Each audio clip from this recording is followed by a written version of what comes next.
Olá, está no ar mais uma edição do programa Pensando em Segurança, uma parceria inédita entre a Unisul TV e a Polícia Militar. Um programa voltado para a comunidade, com informações e esclarecimentos na área da prevenção do crime, divulgação de projetos educativos, curiosidades, dicas de segurança e entrevistas com pessoas de diversas áreas, sempre com a finalidade de levar a temática da segurança pública mais perto de você. E hoje eu recebo aqui no programa o assistente social da Prefeitura de Tubarão, Vasco Francisco da Silva. Nós vamos conversar sobre a sua vasta experiência na área social, principalmente sobre menores infratores e pessoas em situação de rua. Vasco, muito obrigado pela sua presença aqui no programa Pensando em Segurança. Eu que agradeço pela oportunidade. Você é assistente social, mas mesmo antes da sua formação acadêmica, nós sabemos que é recente, você já possuía uma vasta experiência aí na área social. Fala um pouco para a gente como isso começou. Quer dizer, eu estou aqui em Tubarão já há 20 anos, né? Então eu entrei na área social, meu primeiro trabalho foi na Guarda Mirim, que era uma parceria Polícia Militar, Prefeitura e a Conbento, né? Onde trabalhava adolescentes em situação de vulnerabilidade e risco social. Então eu comecei ali e fui coordenador por vários anos ali na Guarda Mirim. Esse programa depois passou a se chamar Programa Adolescente Responsável. E quais são os objetivos, quais eram os objetivos desse programa de resgatar adolescentes? Como funcionava isso? A Guarda Mirim, ela tinha como finalidade, e o Programa Adolescente Responsável, que veio na sequência, tinha como finalidade trabalhar aqueles adolescentes que estavam em situação de vulnerabilidade e risco social, mas aqueles adolescentes dos bairros com maiores questões sociais. Fazia-se um diagnóstico dos bairros? Como era essa identificação? Essa identificação era feita pelas próprias escolas e pela própria Conbento. Esses adolescentes eram encaminhados através das escolas e através da própria instituição Conbento. E ali eles tinham atividades diversas. Era um trabalho paralelo com o estacionamento rotativo, que era a área azul. Então aqueles adolescentes, eles trabalhavam monitorando o estacionamento rotativo, eles recebiam uma bolsa no valor de meio salário mínimo na época e tinha algumas oficinas socioeducativas.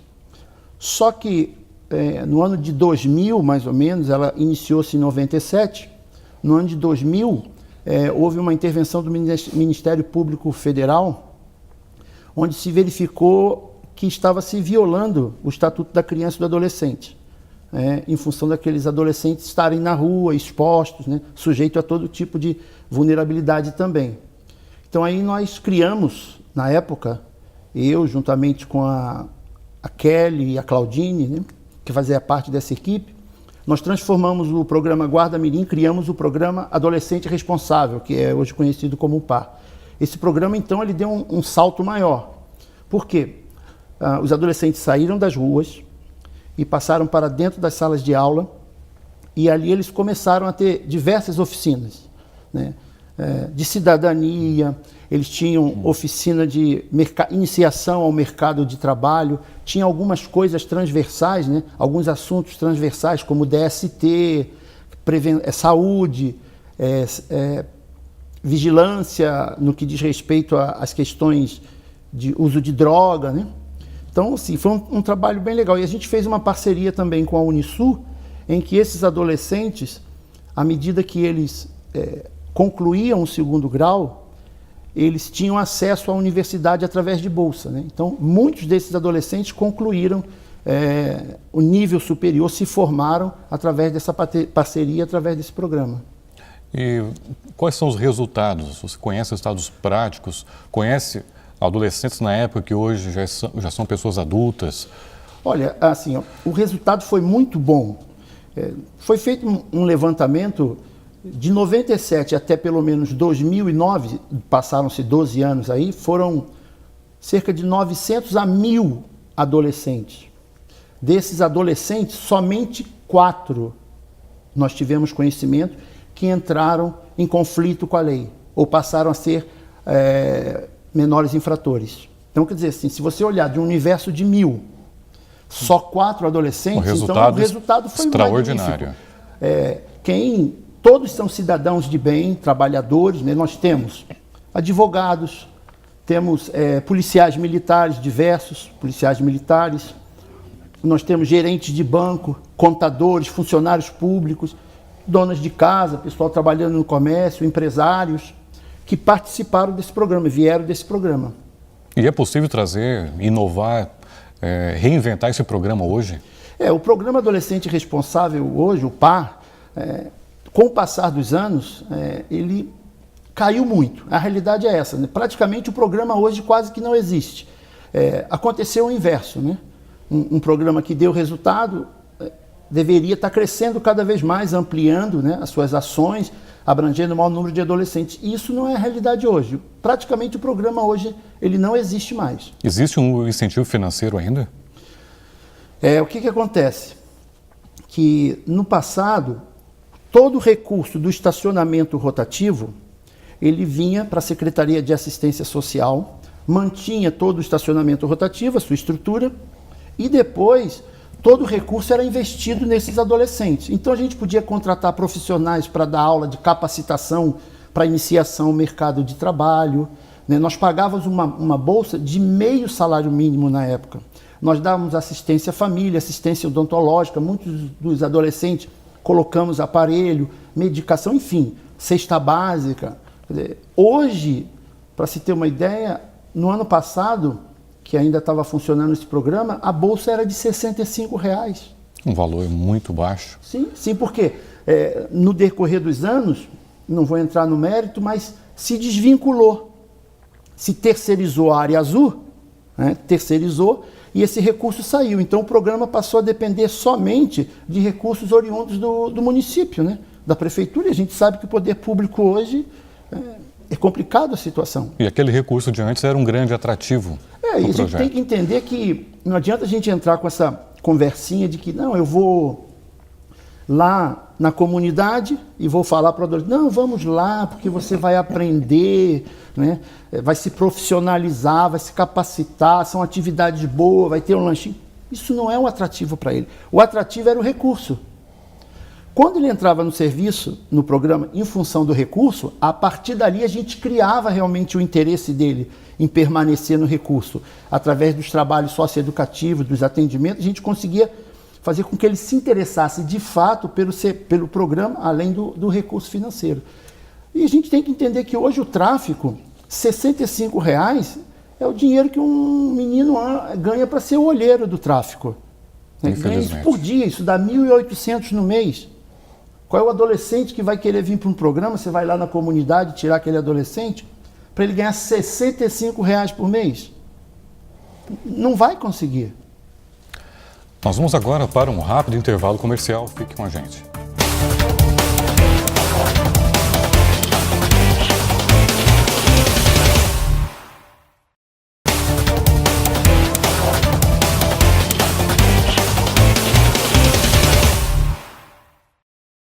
Olá, estamos de volta com o programa Pensando em Segurança, segundo bloco. Eu estou conversando com o assistente social da Prefeitura de Tubarão, Vasco Francisco da Silva.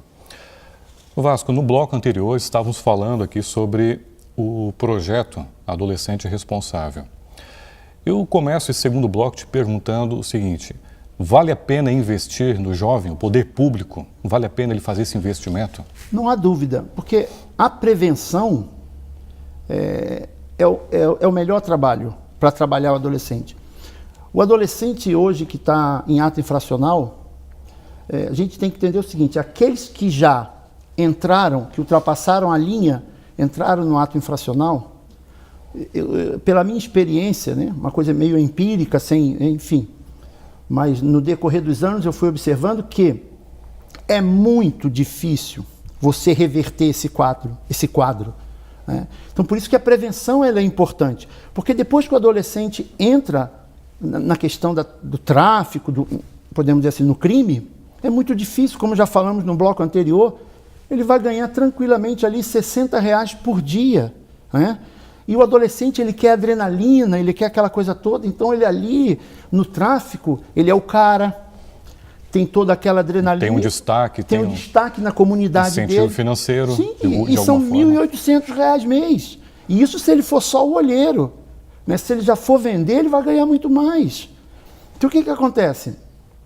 Você vai conseguir trazer esse adolescente de volta e dizer assim para ele, olha, eu vou botar você na escola e vou conseguir um emprego para você no mercado, para você ser empacotador, porque a escolaridade desse público é baixíssimo. Ele não vai conseguir dar um emprego para ele vai ser empacotador. Né? Aí ele vai ganhar 800, 900 reais por mês, trabalhar de segunda a segunda, empacotando. É difícil. É impossível? Não é impossível. Acontecem situações de você conseguir trabalhar esse adolescente e reverter? Consegue. Mas a prevenção ela é muito importante. E tem que começar lá. Eu vejo hoje que a prevenção ela tem que começar na tenra idade. Né? E depois dos 13, 14 anos, eu já não vejo mais como prevenção. Eu tenho que começar ali nos 7 anos, começou a escola, a gente tem que estar trabalhando essa criança e futuramente esse adolescente. E a prevenção entra também na questão familiar, né? Com pai e mãe, né? Tendo uma família ajustada, estruturada para encaminhar a criança ou adolescente para uma vida digna, cidadã. Sim, sim. Vasco, fale para a gente também a respeito na verdade, o programa, esse Adolescente Responsável, logo após você assumiu a coordenação ou diretoria do antigo CIP, que hoje é o CASEP. CASEP. Fale para a gente dessa experiência. Olha, assim, para mim foi uma das melhores experiências da minha vida. Era um trabalho complicado, mas eu amei trabalhar no CIP, atualmente CASEP. Quando nós assumimos ali, o CIP de Tubarão, ou CASEP, ele era o pior do Estado. E nós conseguimos transformar ele no referência. Ele era referência, ele era modelo no Estado de Santa Catarina, reconhecido por promotores, juízes de toda a região. Né? Então nós fizemos um trabalho muito bom. Assim, os adolescentes ali naquela época, eles não eram um depósito de adolescente. Então, de manhã cedo, eles já iam para a escola, dentro da própria instituição, eles estudavam, tinham que fazer prova, passar de ano. Né? Depois eles tinham artesanato, pintura em tela, curso de informática, atendimento psicossocial, e na parte da tarde, nós criamos uma parceria juntamente com a Vara da Infância e Juventude, que na época era a doutora Brigitte Remor de Souza Mai, né? Grande juíza, e ali fizemos uma parceria com aquela empresa Thermosystem, onde na parte da tarde eles produziam, eles trabalhavam, aprendiam alguma coisa, e no final do mês geravam um recurso para eles, que eles passavam para a família.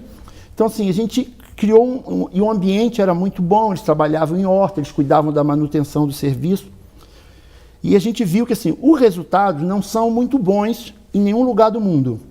Estados Unidos, China, Canadá, o número de adolescentes que não voltam ao ato infracional está na faixa de 10%. E aqui também não foi diferente. Mas existe a possibilidade. Então, se recuperar um já é um grande avanço. Sim, eu conheço, tenho contato com vários que foram infratores, que cometeram atos infracionais graves e que hoje são meus amigos. Tenho eles no Zap, Florianópolis, aqui em Tubarão, enfim, né, que a gente conseguiu fazer a reversão. Né? Mas daí que entra aquela questão lá de trás, né, a prevenção. Porque depois que ele entra, só que hoje o que a gente observa? Que essas instituições são depósitos de adolescentes. O Estado, eu posso dizer que ele assim, é cúmplice também de todo dessas condições que hoje se encontram os centros de internamento. Eu queria colocar para você também, o modelo atual, né, desses centros, o que seria necessário para a gente inverter aquela estatística? Você falou que recupera 10%, 90% volta a delinquir. Como seria o modelo ideal para a gente inverter essa estatística e a gente conseguir recuperar 90%, por exemplo? Olha, eu vou ser bem franco, assim, olha, eu não consigo ter essa visão de aumentar muito esse número. Eu acho que assim, hoje a qualidade desses centros, não posso nem dizer a palavra qualidade, não, acho que não existe mais uma qualidade no atendimento. A coisa é sucateada, é terceirizado, né? Os salários são muito baixos dos profissionais, eles não são, na sua maioria, qualificados, né? Então, primeiro precisaria qualificar profissional, melhorar a estrutura, criar um ambiente socioeducativo de fato, não um depósito para eles ficarem se conversando, maquinando o mal, né? E também teria que ter um trabalho paralelo com as famílias, porque o que acontece? Aquele adolescente, você às vezes consegue mudar a cabeça dele ali, fazer com que ele pense em outras coisas, vislumbrar um mundo melhor para ele. Só que ele volta para a realidade dele, ele volta para aquela comunidade, ele volta para aquela casa onde ele dorme no chão, o pai desempregado, o pai alcoólatra, o pai também às vezes está preso, a mãe é traficante. A gente enfrentava muito essa realidade.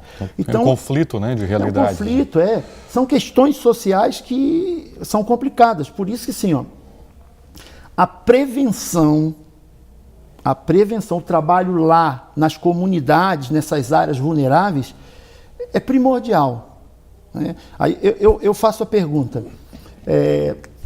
Eu estou aqui em Tubarão há 20 anos, né? Eu frequento ali a comunidade Jardim Floresta, que é conhecido como a Área Verde. Conheço ali na palma da mão, conheço todas aquelas famílias, todas aquelas crianças, adolescentes, conheço um a um. Eu quero saber quando que o poder público, né, quando eu falo município, estado, enfim, entrou ali para fazer um trabalho com aquelas famílias, né, de qualificar aquelas pessoas para o mercado de trabalho, oferta de emprego, creche, né, trabalhar aquela família em loco, criar ambientes, instrumentos, equipamentos para trabalhar aquele público ali. São 20 anos que se passaram, né, e a gente não vê. O Estado ele só se faz presente ali através da polícia. E aí a polícia, coitada, tem que entrar ali de arma na mão. Aí acaba sendo o vilão. Porque a prevenção, aquela estrutural, não foi feita. Aí passa a ser o vilão. E nenhum outro profissional da área da assistência, às vezes, quer entrar ali, porque se acha numa situação de risco. Mas o poder público é falho. Se faz muita, né, encenação, enfim, para outras coisas, mas assim, trabalhar essas comunidades, Morro da Caixa, Fábio Silva, enfim, né, ali no São Martinho, trabalho em loco, realmente assim, entrar para combater e ficar ali. A gente não vê isso, entendeu? Por isso que é complicado se falar numa recuperação de adolescentes num índice alto.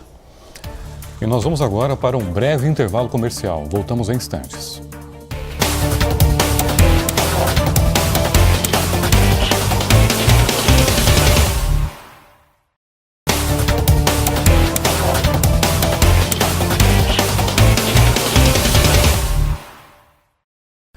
Olá, estamos de volta com o programa Pensando em Segurança, o último bloco. Eu converso hoje com o assistente social da Prefeitura de Tubarão, Vasco Francisco da Silva.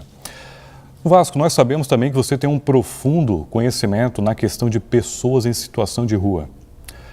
Essas pessoas estão na rua por uma deficiência do poder público ou por uma questão de livre-arbítrio dessas pessoas em morar nas ruas? São vários os fatores, né? A gente observa que essas pessoas elas não saem da noite para o dia para a rua, ela não sai de casa e vai direto para a rua. É algo que foi construído com o tempo. Teve uma causa. Teve uma causa, né? E que acontece normalmente por questão de conflito familiar, desemprego, dependência química. Um trauma, né? Uma desilusão. Um trauma, alguma perturbação psiquiátrica, né? Então eles acabam entrando em situação de rua. E aí fica na rua, volta um tempinho para casa, aí volta para a rua, um tempinho em casa, e vai passando o tempo, eles acabam usando o espaço da rua como moradia, né? E essas pessoas, na sua grande maioria, quando você faz um trabalho de abordagem, a última coisa que eles vão te pedir é para retornar para casa. É interessante isso. O que eles falam quando você, como assistente social, faz uma abordagem? Quais são as coisas que ele comenta, as histórias, enfim, quais são as expectativas dele? É interessante que, assim, diferente do que muita gente pensa, pela própria aparência deles, né? Mas eles são pessoas instruídas, atualizadas, na sua grande maioria, sabem dos seus direitos, né? Eles sabem dos seus direitos. E quando você tenta entrar na vida pessoal deles, eles se esquivam um pouco, entendeu? Eles não abrem muito na questão dos seus problemas, das suas mazelas, das suas dificuldades, né? E a gente observa que assim, eles querem continuar, né? Você tenta criar situações, fazer contato com a família, do resgate, do vínculo familiar, né? Mas a gente observa que é algo que já está neles, que eles acabam realmente querendo esse estilo de vida. Eles acabam criando mesmo, como você falou, um modo de vida e Sim. se sentem relutantes a voltar para casa e ter uma vida normal. Sim, a gente tem experiências de que a gente conseguiu empoderar essa pessoa que estava em situação de rua, que muitos deles a gente observa que eles já têm doenças que os incapacitam para o mercado de trabalho, né? Enfim, portadores de doenças diversas e que acaba nos dando a condição de gerar um benefício assistencial para eles. Então eu tive uma experiência até interessante, eu consegui gerar cerca de 8 benefícios assistenciais, o BPC, para moradores de rua, e desses 8, 2 a gente conseguiu fazer com que eles voltassem para casa. Agora você vai voltar para casa, né? Numa condição diferente, como cidadão, tendo um salário. Enfim, os caras voltaram. E eu achei, né, Vasco, né? Só que, passado alguns meses, eu encontrei eles na rua de novo. E aí, o que houve, rapaz? Seu Vasco, olha, não dá para mim ficar mais dentro de casa, trancado, aquela coisa, aquela rotina. O cara voltou para a rua. O problema era dinheiro? Não era mais dinheiro. Era o fortalecimento de vínculo com a família? Não, tinha se conseguido, mas ele optou a voltar pela rua, entendeu? A gente pode até comparar com alguns tipos, né, de comunidades, como os ciganos, os próprios índios, que também têm um tipo de vida, um estilo de vida totalmente diferenciado que poderia nos chocar, né, alguns hábitos que eles têm. Eu acho que seria Sim, mais ou nessa menos linha. isso. Assim, lá no Centro Pop, né, que é um serviço que tem da prefeitura, onde se atende a população em situação de rua, e a gente observa assim que nos atendimentos, se você for olhar de cada 100 que nós atendemos, talvez 1, 2 vai falar assim, me dá uma força aí para mim voltar para minha casa, para o meu... Não, ele quer ir para a cidade à frente, e a cidade à frente, às vezes eles conseguem um emprego para a subsistência deles, daqui a pouco eles saem daquele emprego, vão para outro, e assim vão. E eles mantêm contato com a família de alguma forma? Alguns sim. De tempo em tempo? Isso, alguns usam o serviço para fazer contato com a família, ligam para a família, falam com a família, entendeu? Fazem ligação até do próprio serviço, que o serviço também oferta isso, que é para estreitar o vínculo familiar, né? Que a finalidade é resgatar esse vínculo que foi rompido. E a gente permite isso, mas a gente não observa o desejo deles de retornar. E a família? Como está a família nessa questão? Eles querem resgatar o familiar da rua? Como a família se sente? Muitas vezes tem um pai na rua, um irmão, um filho. O contato que a gente mantém, às vezes, com a família, a gente observa isso, a preocupação, né, de trazer de volta, mas assim, eles já quase que se acostumaram com essa realidade da pessoa, porque como eu disse, assim, não é uma coisa que nasceu da noite para o dia, eu hoje estou aqui, amanhã vou morar na rua, certamente a minha família vai tentar fazer um resgate e assim por diante. Mas no caso desse público, foi uma coisa que foi construída com o tempo e a própria família acaba se acostumando com aquela realidade da pessoa, entendeu? E aqui em Tubarão, existem muitos casos de pessoas em situação de rua? Tem um diagnóstico? Quantas pessoas existem? Olha, assim, o que acontece?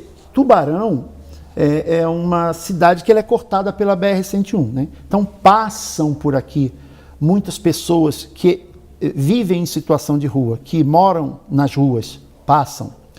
Mas aqui Tubarão dizer assim que tem moradores de ruas permanentes, crônicos, podemos dizer aí que talvez 2, 3 que, né, a própria sociedade já conhece, né, que, enfim. Mas a grande maioria que a gente observa hoje dentro do município, dando a aparência de que são moradores de rua, são dependentes químicos da nossa cidade, que tem endereço, que tem família, mas que acabam, em função da dependência química, ficando nas ruas, né? Eles não são moradores de rua, eles estão em situação de rua momentânea em função, talvez, da dependência química. Então eles saem, ficam aí uma semana, 2, isso, retornam, isso. Mas em função dos química, efeitos, né, da droga. A gente faz abordagem com eles, não, eu moro lá, meu pai aqui, minha mãe, Aí vamos tentar, vamos. Mas assim, o que acontece? A família às vezes quer, nesses casos é um pouco diferente. A família já nem quer mesmo, porque o cara não quer fazer tratamento, né? É um problema dentro de casa, agressivo, enfim, em surtos. Então a pessoa até prefere que ele fique na rua, né? E essas pessoas que a gente estava comentando, em situação de rua, elas têm envolvimento com a criminalidade? Olha, assim, é uma Tirando essas que têm envolvimento com drogas, talvez, mas aquelas clássicas, né? Pessoas moradoras de rua. Sim, isso é interessante, porque as pessoas, né, aí tem até um movimento aqui em Tubarão, assim, isso é preocupante de uma certa forma, porque assim, se você for na delegacia de Tubarão, fizer um levantamento dos últimos 10 anos de boletim de ocorrência, eu acredito que você não vai encontrar e se encontrar é 1 ou 2 envolvendo moradores de rua. Por quê? Eles querem viver à sombra da sociedade, eles não querem ser vistos pela sociedade, eles não são de cometerem furto, invadir casa, eles são de pedir, né? Eles usam o termo manguear, eles pedem, enfim. Mas olha, essa coisa de ter medo da pessoa que mora nas ruas, por ele praticar algum tipo de violência, a população não precisa ter essa preocupação, porque você vai observar, é difícil a criminalidade envolvendo, eles são mais vítimas que a gente observa pelo Brasil afora, né? Vasco, o nosso tempo realmente está no fim, né? E eu gostaria de agradecer aqui a sua presença, a sua disponibilidade de vir ao programa Pensando em Segurança. Eu que agradeço a oportunidade. E o programa Pensando em Segurança fica por aqui. Meu muito obrigado a você que nos acompanha e nos assiste. Até o próximo programa. E não se esqueça, apoie quem te protege.